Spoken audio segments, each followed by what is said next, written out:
Thank you, Barry. Thank you, Jay. Terrific presentation, Jay. It's a real privilege to be here, so thank you for inviting me.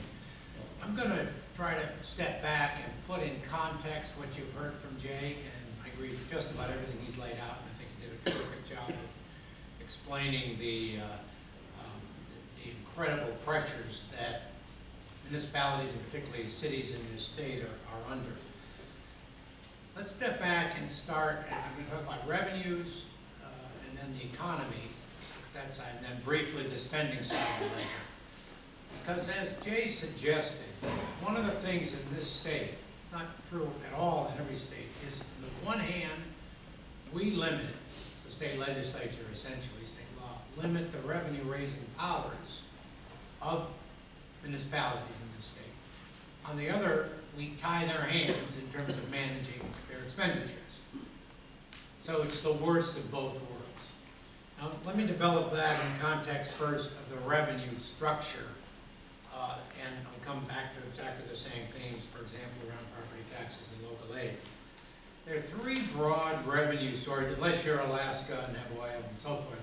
Essentially, state and local governments in this country, and they're tied together, and obviously they're different functions at each level, but from a revenue policy they're tied together, and there are three broad sources of taxes that fund government. There's the personal income tax, there's sales tax, and there's property taxes. Now, generally speaking, the personal income and sales taxes fund state government, property taxes fund local governments. But it gets more complicated than that. We all know that there's some local income taxes in some cities, New York, Pennsylvania, Philadelphia, and so forth. And then there are lots of states with local sales taxes. We did an analysis a year ago of when the ballot had a repeal of the state income tax on it, and that would have taken away about 12 billion of the 20 billion in taxes that are collected at the state level. People have said, well, wait a minute, 9 states don't have an income tax. How come they get away with that? Why can't we be like that? So other than, again, Alaska, what we found is that the other states, like the state of Washington, resorted to or relied on not the income tax, but in the case of the state of Washington, the sales tax. And not only does Washington have the highest sales tax burden in the nation, but part of the reason for that is there are local sales taxes. And they're very broad sales tax, the base, so it covers services as well as just narrow purchases of the kind that we have here in Massachusetts.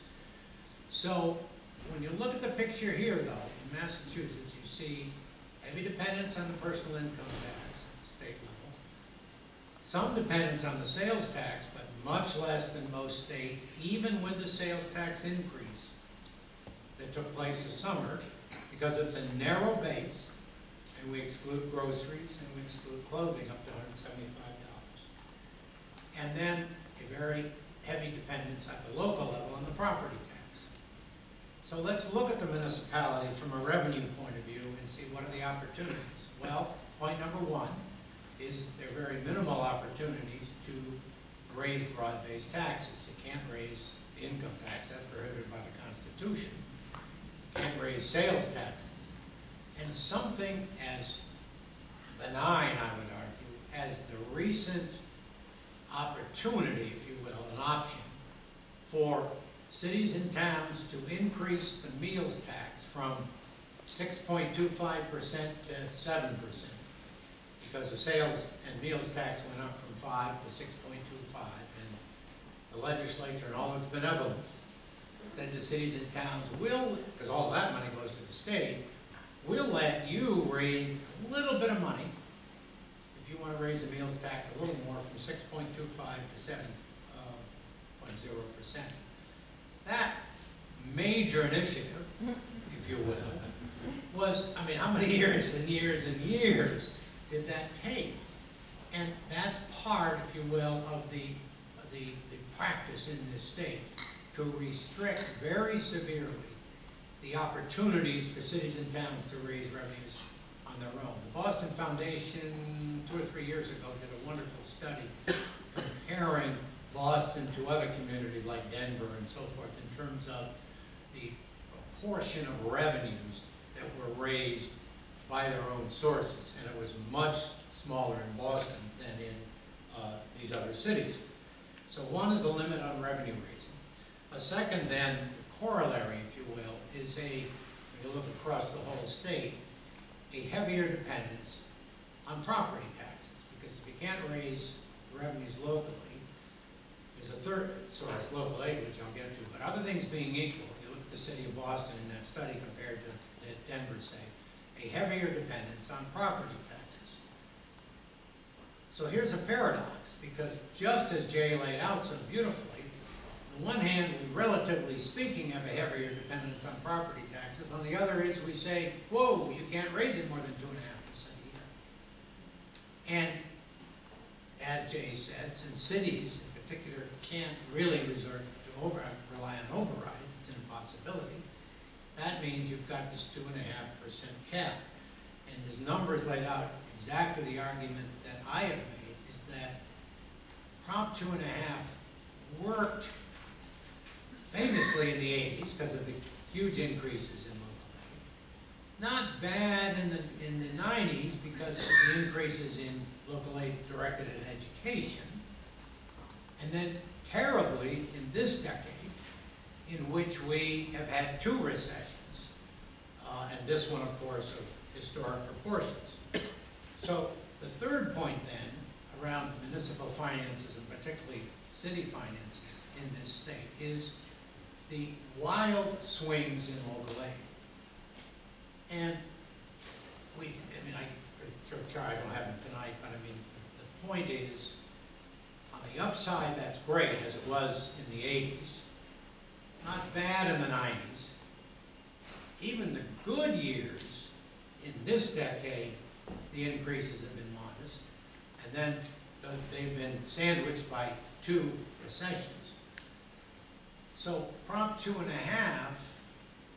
in an era in which we have, I would argue, a permanent limit on the amount we're going to see local aid increase, even putting aside the recessions, Prop 2.5 becomes an impossibility over the long term, or even over the short to medium term at this point in time. So it's a sort of perfect set of restrictions in terms of the ability of urban area cities to raise money.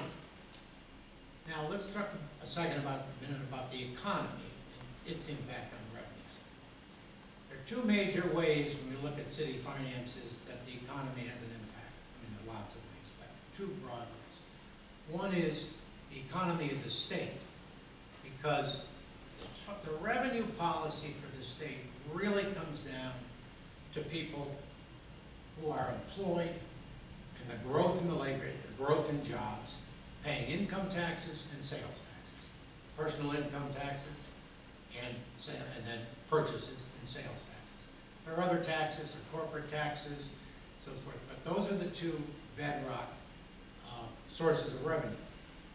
Now, if you have the problem that Massachusetts has had for this decade, which is anemic job growth even in the good years, major job loss in their first recession, not as bad relative to other states so far this recession, but still the loss of more than 100,000 jobs. So we have looked at job creation or loss in this state in Massachusetts relative to the 50 states from 2000 to 2009. We're 5th from the bottom. The only states below us are Michigan, Ohio, Indiana, and Illinois, the Midwest. And Indiana and Illinois are virtually the same as us. So the only states measurably below us in job creation, or in this case, job loss, are Michigan and Ohio. We're down in some 200,000 jobs from where we were a decade ago. Total number of jobs in this state. That is not a recipe for success. And so when one looks at the picture of how we finance public services generally, but it certainly comes to cities because the heavy dependence, as Jay's laid out, on local aid as their share of the budget. And when the state doesn't have the job creation to create the revenues to give back to municipalities, then it's inevitable. Local aid is either growing slowly in the good times or cut in the bad times. So these wide swings are bad. I mean, there are two conclusions.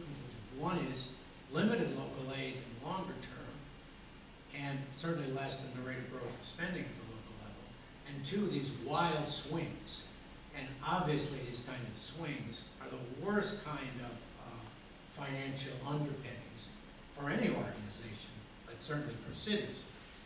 Now, one final point. We did increase local aid in the years from 2002 to 2008.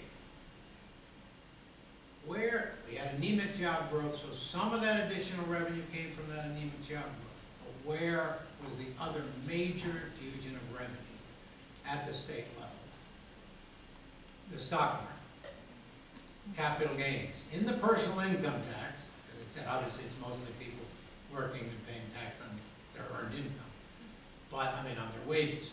But obviously we have a lot of wealth in the state, financial services, and even middle income people investing obviously in the market as part of their retirement and so forth. So from 2002 to 2008, we went from $300 million in total capital gains in 2002, 2008, $2.1 billion. These are the taxes. I'm not talking about total capital. The taxes paid. So just think about it. We went from $300 million to $2.1 billion in 8 years. We built the spending increases that helped support the increases in local aid, though they weren't dramatic, in that year on a vanishing revenue source. The only question was when would it vanish and how much? We now know the answer. It vanished in 2009, fiscal year that ended in June 30. It was the largest single one-year drop, baseline drop in state tax revenues in our history. $2.5 billion, 12.5% of our tax revenues. Of the $2.5 billion, 60%, $1.6 billion. Capital gains. So the $2.1 billion that was collected in capital gains in 2008 became $500 million in 2009. Therein lies a poor financing strategy for our cities and towns and generally speaking, obviously, our public services. The other way in which the economy affects cities and towns, of course, is at the local level. And there it depends, of course, on the vibrancy of the commercial and industrial base. And a key point is outside the limits of Prop 2.5 is new growth. So if you have a dynamically growing economy in the city or town, particularly important, I mean most of the towns don't have much in the way of commercial or industrial. And so therefore if you have a dynamic economy, it's growing and whatnot, you get some additional revenues. And so Cambridge being, of course, the classic #1 example. On the other hand, if you don't, then you are in real trouble. And so we have the spectrum of Cambridge on one end, Boston not bad, and then the Lawrences and Fall Rivers and Springfields on the other end of the spectrum. Because they're hit on the local aid side, economy, and then they're hit locally because they have a very weak economy and troubled economy. So that's the revenue side. Let me talk just briefly on the spending. Because therein lies another piece of this dilemma, and as I've said, the strictures put on municipalities by the state. When you look at the state budget, about 15 to 17% of this, the $30 billion budget, I mentioned $20 billion of revenues, the other 10 is federal reimbursements and the lottery and registry fees and so forth. So you got a $30 billion budget. Only about $5 billion of that, in round numbers, is wages and benefits. A lot of it's a pass-through. Local aid is one Medicaid program, 1.2 billion of our citizens are on that, low income and disabled and seniors, get their health insurance for that. So a lot of it is direct services and then a pass-through. The problem at the municipal level, and saw some of the numbers, is that 65 to 75% of municipal budgets are people, wages and benefits. And teachers, police, fire, public works, and so forth, all the services that we're familiar with. So there are two keys to that, if you will. One is the enormous power of the public employee unions in that equation. And you're going to hear about that next week, and pieces of that. And secondly, the ability or not of municipalities to manage their benefits. And the benefits in this case, particularly health care and pensions. And Jay touched on both of those. One thing I just want to emphasize that he talked about is we've done some work at the foundation on this, and we've been pushing hard, and so is Jay and the MMA and all rational people, but not the legislature. Not that they're not rational, but the process and the outcome. Simply put, the state, through the Group Insurance Commission, manages its health care benefits, and they're very good health care benefits, through the Group Insurance Commission for employees and retirees outside of collective bargaining. So collective bargaining is not part of the process. They've been able to hold down their rate of growth over the years because they have the power over health plan design without collective bargaining to 5, 6, 7%. Now, everybody's dealing with healthcare inflation, so it's not like any entity is immune from that. But they've been reasonable in the context of roaring national medical inflation, reasonable increases. Municipalities are tied in knots because they have to go through collective bargaining. If you want to change a $5 copay to a $10 copay, you've got to get every union to agree. And then obviously you have to give something up in the process. It is a labyrinthian, Kafkaesque process of enormous proportions. And in the end, some cities and towns have made progress on it, but it's exceedingly difficult. If you gave a simple proposition, let municipalities do what the state does. So treat cities and towns the same way you treat your state employees and retirees. That is to say, give municipal officials, the city council, and Jay, the power over health plan design at the local level, including the opportunity to go into the state program, but not a requirement. You can do it just your own health plan design. Give them the same tools you give people at the state level. Fair is fair, equal is equal. And you can put into legislation a protection that says these plans will be no worse, actuarially speaking, than the GIC plans for state employees and retirees. So you protect public employees and retirees, but you let cities and towns manage. However, this comes right in the teeth of the power, political power in this case, of the public employee unions. And so, for the legislature or the governor, they freeze. And, if you will, and don't want to act on this very common sense proposal. We have done a couple of studies, which are on our website, which show that over a period of a decade, statewide, you literally would save not hundreds of millions, you would save billions of dollars statewide by simply lowering, cities and towns lowering the overall growth in their health care costs from, in many cases, double-digit rates down to the 6 or 7% rate of the GIC. Every city and town is different, the savings would be different, but it would be enormous. Where would that money go? It would save the jobs that are being cut of teachers, police, fire, and the rest of local employees. It would save jobs. There is a direct, huge correlation, connection between the ability to control healthcare costs and still preserving strong benefits, healthcare benefits for the employees and retirees, and preserving jobs that are absolutely critical for the local services that all of us, no matter what our ideological views expect from local government. So, in the end, something has to give. You can't, on the one hand, tie the cities and towns as tightly as we do on the revenue front. On the other, tie them as tightly as we do, we, the state, on the spending front.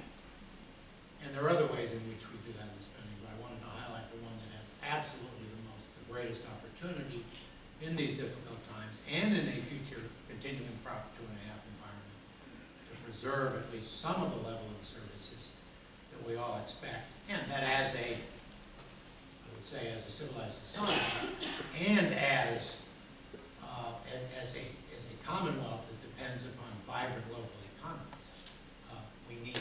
So thank you.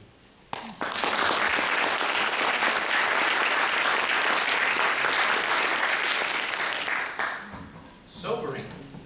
5-minute break, and then it's your turn.